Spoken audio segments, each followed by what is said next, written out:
नमस्कार। आज मैं फिर आपके सामने एक और क्राइम की घटना लेकर आया हूं जो मेरे एसएसपी मेरठ रहने के दरमियान घटी थी। बात 12 जून 2018 की है। दिन में डायल 100 को एक सूचना प्राप्त हुई। सूचना देने वाले थे Virendra son of Nahar Singh, RO Rohta, थाना रोहटा, जिला मेरठ। 100 नंबर पे इन्होंने सूचना दी कि रोहटा से मल्लापुरा जाने वाली रोड पर बीच में एक ईंट का भट्ठा पुराना है जो काफ़ी समय से बंद पड़ा हुआ है। उसमें एक व्यक्ति की लाश गोलियों से छलनी पड़ी हुई है। 100 नंबर की सूचना, जैसा मैंने आपको बताया है, सभी संबंधित को जाती है। Inspector, CO, additional SP, SP RA, मुझको, सबको गई। भाग के CO Sardhana, inspector Rohta, SP rural, ये सभी लोग पहुँचे। वहाँ पर जो सूचना देने वाले थे वो भी मौजूद थे और उन्होंने बताया कि ऐसे ऐसे उन्होंने इस तरह की ये लाश भट्ठे के भीतर देखी है। भट्ठा बहुत दिन से बंद है। भट्ठे में कोई ईंट के बनाने का कोई काम नहीं हो रहा है, न ही उसमें कोई मज़दूर रह रहे हैं। वो अपने जानवरों के चक्कर में जो आसपास चर रही थीं, घास चर रही थीं, उनमें से कोई बहक के वहाँ चली गई थी। इस सिलसिले में भट्ठे पर गए थे जहाँ उन्होंने ये गोलियों से छलनी लाश देखी। शव को शिनाख्त कराने के लिए जो स्टैंडर्ड ऑपरेटिंग प्रोसीजर है कि पहले थोड़ी देर तक वहाँ आसपास के लोग हो सकता है उसकी शिनाख्त कर सकें, अगल बगल का होगा तो लोग आते हैं, कुछ को बुलाया जाता है। थानाध्यक्ष प्रधानों को इन्फॉर्म करता है कि भाई किसी को भेज दीजिए, देखिए आपके गांव का कोई आदमी तो नहीं है। घंटे 2 घंटे में अंदाज़ लग जाता है कि इसकी शिनाख्त हो पानी है या नहीं हो पानी है, क्योंकि लोग वहाँ आने पे बताने लगते हैं, साहब ये फलां गांव के फलां जैसा लग रहा है, ये फलां गांव के। मोबाइल का ज़माना है, उसको तुरंत टेलीफोन करके कंफर्म कर लिया जाता है। काफ़ी देर तक जब लाश की शिनाख्त नहीं हो पाई तो लाश का पंचायतनामा भर के उसे पोस्टमार्टम के लिए भेज दिया गया। रात में पोस्टमार्टम रिपोर्ट भी आ गई। पोस्टमार्टम रिपोर्ट में cause of death due to antemortem gunshot injuries दिया हुआ था। उसमें कई गोलियों के एग्जिट और एंट्री पॉइंट भी दिए हुए थे। इसके अलावा कोई उसमें अन्य चोट शरीर में नहीं थी। जैसे ही ये कन्फर्म हो गया कि ये हत्या हुई है, थानाध्यक्ष ने पुलिस वालों की तरफ से ही एक मुकदमा थाने पर लिखवाया। मुकदमा अपराध संख्या 202/18, धारा 302 और 201, यानी हत्या करना और हत्या के अपराध को छिपाना, ये पंजीकृत कराया गया। शव की पहचान के लिए जो मैंने बताया, जो एसओपी है, पहले सभी थानाध्यक्षों को भेजना, दूसरा कंट्रोल रूम से पूरा हुलिया सबको नोट कराना, डाउन द लाइन नीचे बीट कांस्टेबल्स तक के व्हाट्सएप ग्रुप पे वो फ़ोटोग्राफ भेजना। फिर उसके बाद भी अगर 2-4 दिन तक नहीं पता लगता है तो उसके इश्तहार छपवाए जाते हैं जो अलग अलग सार्वजनिक स्थानों पर लगाए जाते हैं ताकि आने जाने वाले उसे आसानी से देख सकें। उस पर भी पता नहीं लगता है तो अखबारों में इश्तहार छपवाए जाते हैं। मृतक की फ़ोटो, उसका हुलिया, क्या पहने हुए था, कितने बजे की बात है, किस दिन की बात है, कहाँ की बात है, ये सब चीज़ें उसमें लिखी जाती हैं। और नीचे एसएसपी से लेकर थानाध्यक्ष तक के नंबर दिए होते हैं कि यदि इस शव को आप पहचान रहे हैं, आपकी जानकारी में है, तो कृपया इन नंबरों पर सूचित करें। ये सारी प्रोसेस कंप्लीट हो गई, फिर भी 15 दिन तक शव की शिनाख्त नहीं हो पाई। फिर अगला जो उसका प्रोसीजर है कि भाई मेरठ जोन में ही कई ज़िले हैं, उधर गाज़ियाबाद से लेके और सहारनपुर तक, कि जोन के कंट्रोल रूम से सभी को नोट कराया गया कि तारीख 12 जून के आसपास की अगर गुमशुदगियाँ लिखी गई हों तो उसकी पूरी जानकारी एसएसपी कार्यालय में उपलब्ध कराई जाए। जितनी भी गुमशुदगी 12 से एक आध दिन पहले, 12 से 1-2 दिन बाद अगर लिखी गई हैं, पूरा मेरठ जोन के साथ आगरा जोन और उत्तरांचल के कंट्रोल रूम को भी नोट कराया गया। 2-3 दिन बाद जानकारी आ गई कि करीब करीब 25, 20, 22 लोग ऐसे मिले जिनकी गुमशुदगी इसी पीरियड में लिखाई गई थी। उनमें से पुरुषों की गुमशुदगी और जो थोड़ा बहुत हुलिया से मिलते जुलते हैं उनकी गुमशुदगी को उस फ़ोटो से और मौके पर जिन लोगों ने बॉडी को देखा था उनसे मैच कराया गया। 3 ऐसी गुमशुदा रिपोर्ट अलग अलग ज़िलों की मिली जिनका कुछ हुलिया या कुछ कपड़े थोड़ा बहुत मैच कर रहे थे। पूरा कोई हुलिया मैच नहीं कर रहा था, न ही पूरे कपड़े मैच कर रहे थे। उन तीनों की तलाश के लिए या उन तीनों को कंफर्म करने के लिए तीनों जगह एक एक टीम भेजी गई। उनके पास फ़ोटोग्राफ शव की कई एंगल से, नज़दीक से, दूर से, ताकि लंबाई का, चौड़ाई का अंदाज़ा लग सके, और कपड़ों की बहुत ही नज़दीक से की हुई फ़ोटोग्राफ 15-20 फ़ोटोग्राफ लेके उन्हें भेजा गया। 28 जून को गाज़ियाबाद के लोनी बॉर्डर थाने में गुमशुदगी अंकित कराई गई थी और वहाँ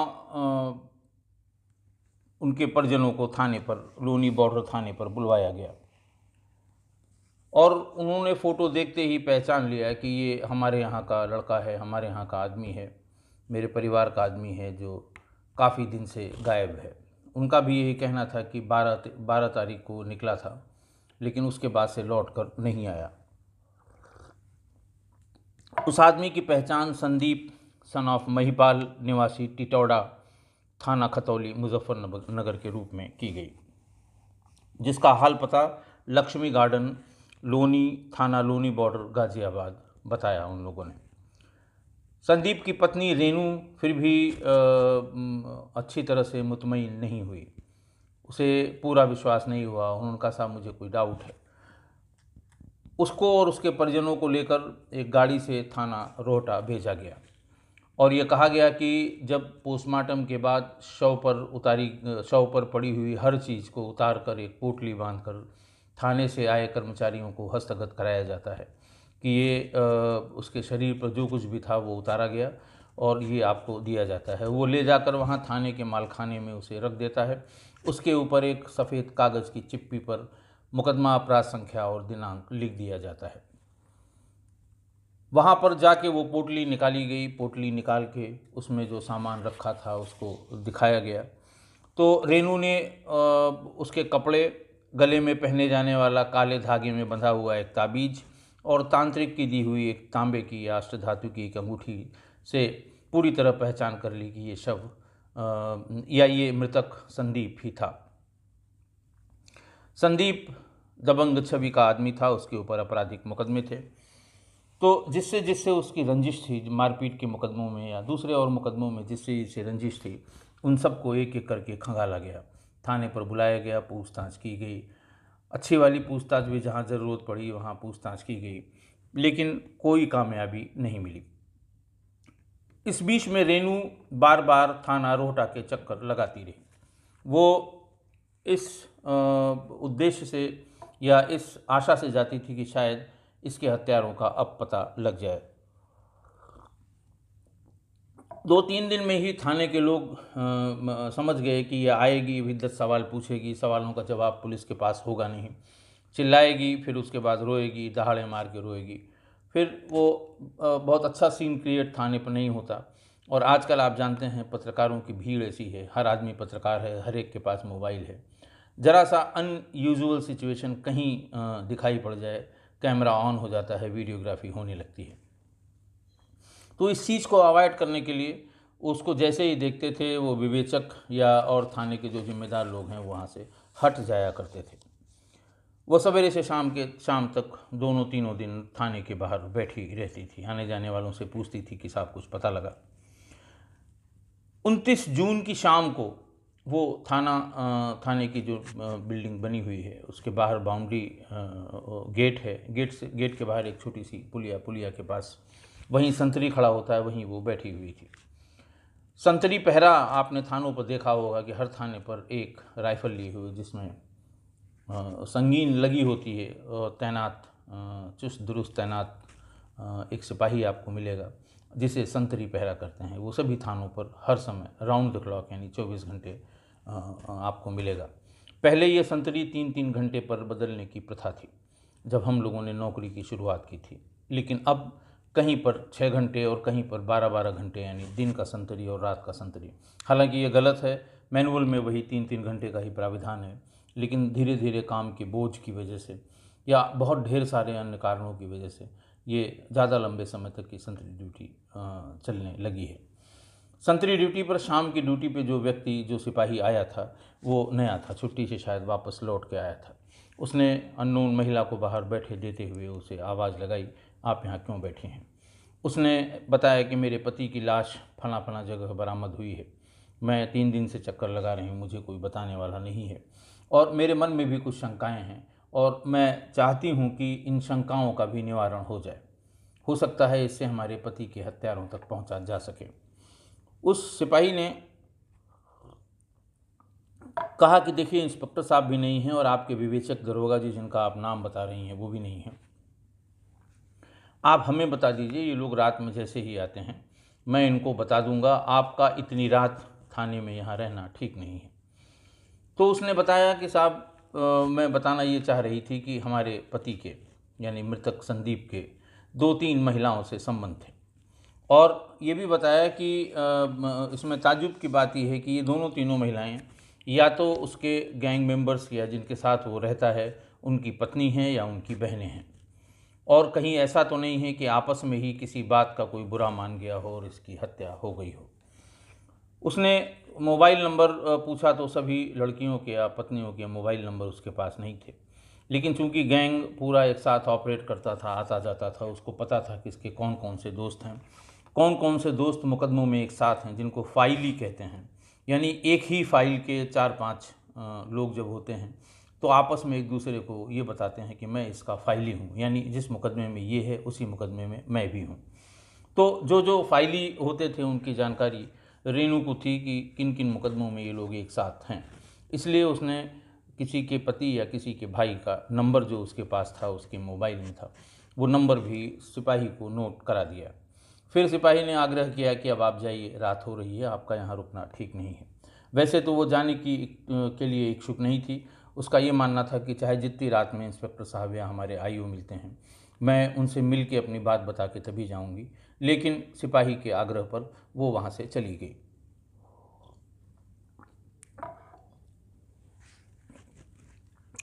इंस्पेक्टर जैसे ही रात में वापस आए, संतरी पहरा पर वही सिपाही मिला उन्हें और उसने कहा कि साहब इस तरह से महिला आई थी रेनू। इंस्पेक्टर साहब समझ गए कि हाँ हाँ वो संदीप की बीवी आई होगी, वो तो कई दिन से परेशान कर रही हैं, बैठी रहती है।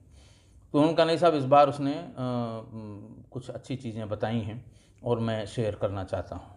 तो उन्होंने फ़ौरन कहा कि कागज़ लाओ, हमें दे दो। कागज़ पढ़ा, पूछा ये कौन कौन लोग हैं, तो उन्होंने बताया कि रेनू ने यानी उसकी पत्नी ने ये बताया है कि इन लड़कियों से भी उसके संबंध थे और उसे बिल्कुल पुख्ता जानकारी है कि इन लड़कियों से उसके संबंध थे। और ताज्जुब की बात यह है कि ये सभी लड़कियां या महिलाएं या उसके जो गैंग मेंबर्स हैं या उसके जो दोस्त हैं या तो उसकी बहनें हैं या उसकी पत्नियां हैं। ये सुनकर इंस्पेक्टर का दिमाग खटका। उन्होंने फ़ौरन क्राइम ब्रांच वालों को फ़ोन मिलाया।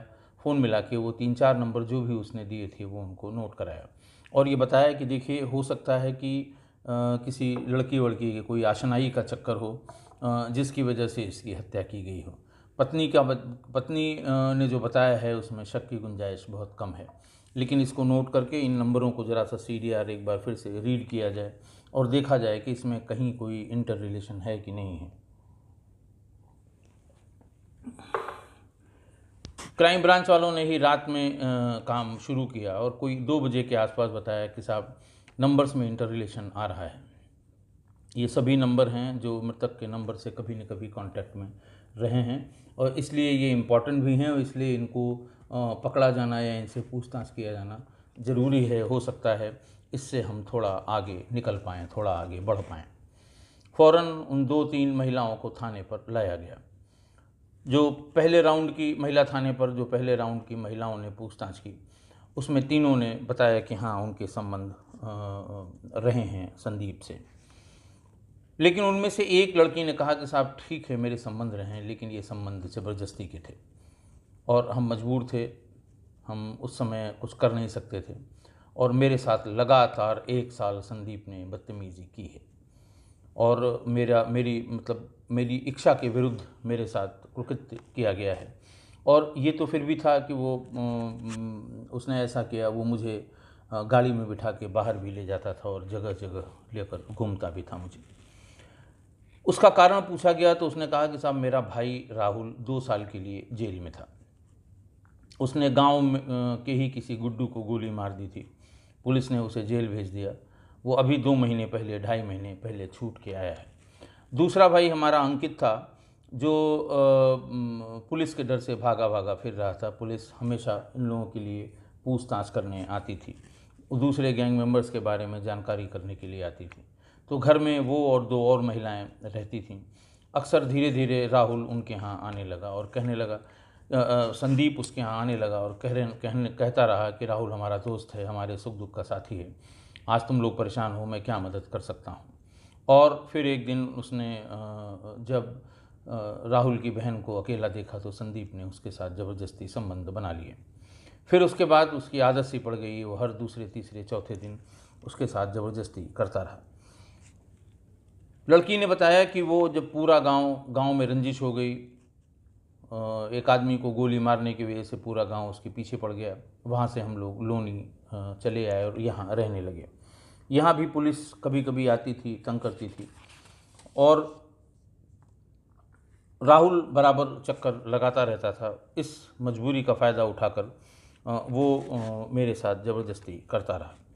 जब राहुल छूट कर आया 2 महीने पहले, तो उसके आते ही मैं बहुत रोई और मैंने संदीप की पूरी कहानी, संदीप की पूरी कथा अपने भाई राहुल से को बताया, क्योंकि मैं जानती थी कि राहुल और संदीप बहुत अच्छे दोस्त हैं और बहुत ढेर सारी मुकदमों में दोनों साथ साथ हैं।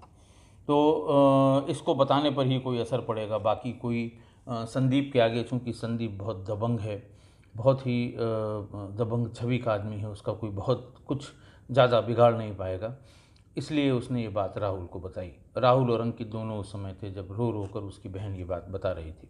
राहुल पहले बहुत गुस्से में आ गया और उसने कहा कि अभी मैं छूट के आया हूँ, अभी मैं सामान का इंतज़ाम करता हूँ, आज ही उसे ठीक करूँगा। फिर दोनों ने बातचीत की कि अभी ही छूट के 2 साल बाद आए हैं और अभी तुरंत ऐसा कच्चा काम करना ठीक नहीं है, इसको आराम से इसे अपने रास्ते से हटाना है, इसको निपटाना बहुत ज़रूरी है। उसके बाद वो पुलिस वालों के समझ में तुरंत आ गया कि हत्या किसने की होगी। पूरी फोर्स इकट्ठा की गई और राहुल के घर दबिश दी गई, रेड की गई कि राहुल मिल जाए। पुलिस ने चारों तरफ से घेरा। राहुल तो नहीं था घर में, लेकिन उसका भाई अंकित, सन ऑफ भागमल उर्फ साधु, निवासी ठिठौड़ा खतौली मुजफ्फरनगर, इस पुलिस को मिल गया और इसको गिरफ्तार करके लाया गया। उसने बताया कि जब राहुल वापस आया और सारी बात हमारी बहन ने हम लोगों को बताई, तब हम लोगों का खून खौल गया। पहले तो ये हुआ कि अभी चल के इसका बदला लिया जाए, लेकिन फिर कुछ सोच के हम लोगों ने कहा कि ऐसे करने में गलती हो सकती है, गुस्से में गलती हो जाती है, इसका कोई अच्छा सा प्लान बना के तब हम लोग अपना बदला पूरा करेंगे। राहुल ने गांव के जिस गुड्डू को गोली मारी थी, और राहुल जेल से छूटकर बाहर आ गया था, दुश्मनी इतनी ज़्यादा गुड्डू के परिवार से और राहुल के परिवार से थी कि अगर गुड्डू दोबारा मिल जाए तो राहुल उसे जान से मार देगा, और अगर गुड्डू को राहुल मिल जाए तो गुड्डू राहुल को जान से मार देगा। लेकिन पश्चिमी उत्तर प्रदेश में बदला लेने के तमाम तरीके हैं। एक तो एक फसल का पैसा, गन्ने की फसल का पैसा निकाल के रख लेते हैं कि इस साल इससे बदला लिया जाएगा, भाई की हत्या का, पिता की हत्या का। हत्याएं बहुत बड़े नंबर्स उनका बहुत बड़ा है, कारण चाहे जो हो। तो या तो कोई उसके घर का तोड़ लीजिए पैसा देके, या कोई दोस्त तोड़ लीजिए पैसा देके, उसका कोई रेगुलर ड्राइवर है तो पैसा देके उसको तोड़िए, घर का नौकर अगर है तो उसको तोड़िए। और ज़्यादातर हत्याएं बदले में जो ली जाती हैं वो इन्हीं लोगों के माध्यम से सटीक मुखबिरी प्राप्त करके, जगह तय करके और इन्हीं लोगों के माध्यम से ये हत्याएं कराई जाती हैं ताकि उनका बदला पूरा हो। गुड्डू ने भी कमोबेश यही किया।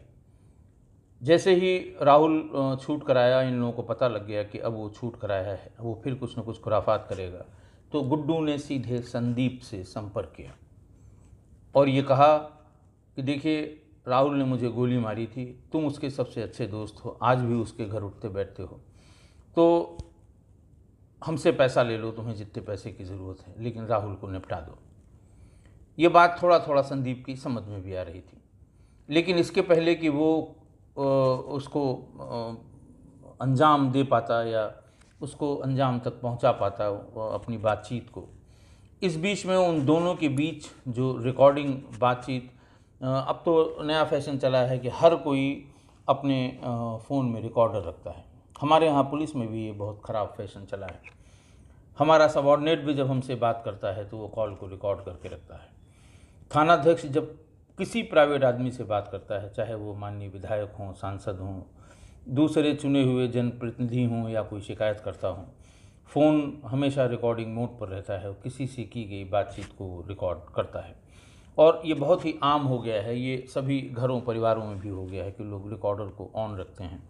ये उसके पीछे बहुत ढेर सारे कारण होते हैं। कुछ तो अपनी सेफ्टी के लिए ऑन रखते हैं कि कल को कोई ये मना कर दे कि हमने नहीं कहा है तो हम उसको रिकॉर्डिंग सुना सकें, और तमाम लोग ब्लैकमेल करने के लिए भी करते हैं। बहुत अलग अलग कारण हैं जिसके लिए लोग एक दूसरे के फ़ोन को रिकॉर्ड करते हैं।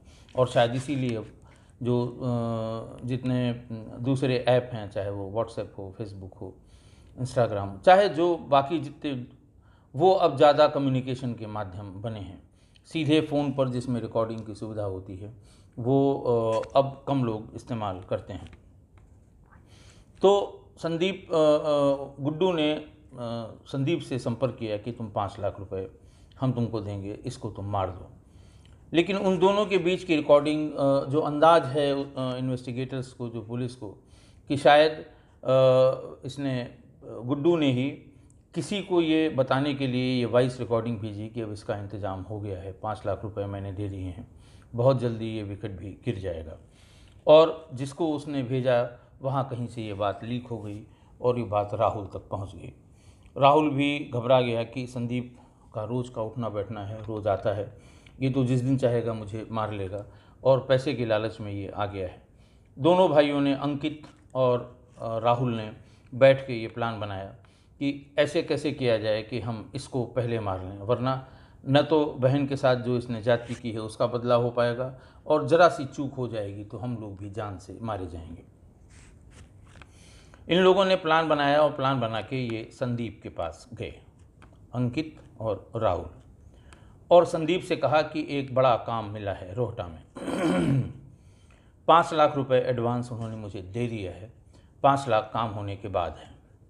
एक बड़ा व्यापारी है, उसकी रंजिश चल रही है, ज़मीन की कुछ रंजिश है उसके परिवार में ही, और उसको मारना है।